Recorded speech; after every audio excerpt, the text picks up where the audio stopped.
Et j'ai, alors à moindre niveau, mais un des auditeurs qui m'a écrit en me disant: «J'ai arrêté de payer la redevance télé et je préfère investir cet argent sur des médias qui m'intéressent.» C'est-à-dire le racket de la redevance TV, qui est de 138 euros en métropole.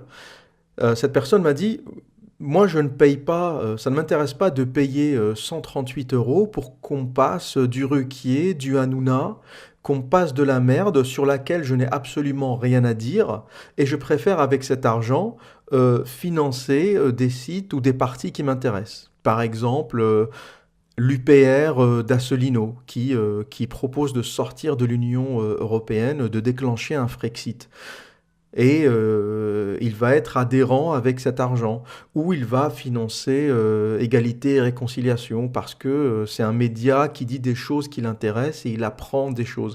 Donc il a transféré, il s'est désengagé économiquement du racket de la redevance TV, et avec cet argent, il fait un placement philosophique vers des choses qui l'intéressent. Parce que mine de rien, la redevance TV, c'est quelque chose qui rapporte à l'État français 3,2 milliards d'euros. 3,2 milliards d'euros, je ne sais pas si vous réalisez, mais c'est le PIB d'un petit pays comme la Gambie ou comme le Libéria. C'est-à-dire qu'il y a des pays entiers qui vivent avec ça. 3,2 milliards d'euros, c'est ce qu'on paye, ou c'est ce que les gens qui payent la redevance TV rapportent ou mettent dans les caisses de l'État français. Et en retour, ils n'ont absolument rien à dire.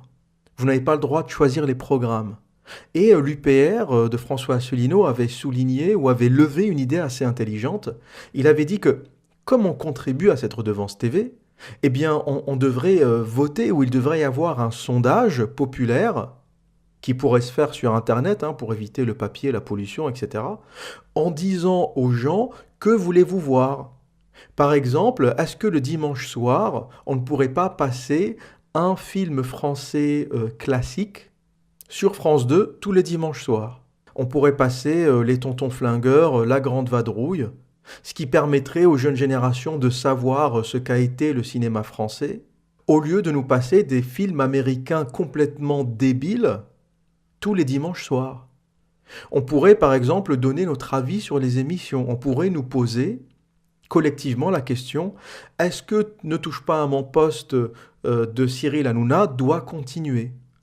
Nous qui payons collectivement 3,2 milliards d'euros avons quand même le droit de dire si une émission où un mec renverse des bols de nouilles dans le froc d'un autre, où on assiste à des scènes d'humiliation, à un vocabulaire complètement inapproprié, est-ce que on doit continuer, ou est-ce que nous, contributeurs, validons cela?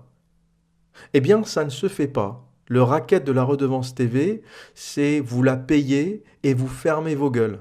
Et qu'est-ce qui se passe derrière? Eh bien, vous avez Ruquier, Hanouna, Arthur, qui ont des entreprises privées, qui montent ces émissions, qui se payent des millions d'euros et qui vont ensuite les vendre aux chaînes et aux services publics. Et je pense que ça agace beaucoup de Français de payer la redevance TV pour que Danny Boone aille se payer 2 millions d'euros par film, ou plus, pour des films médiocres qui ne font pas d'argent.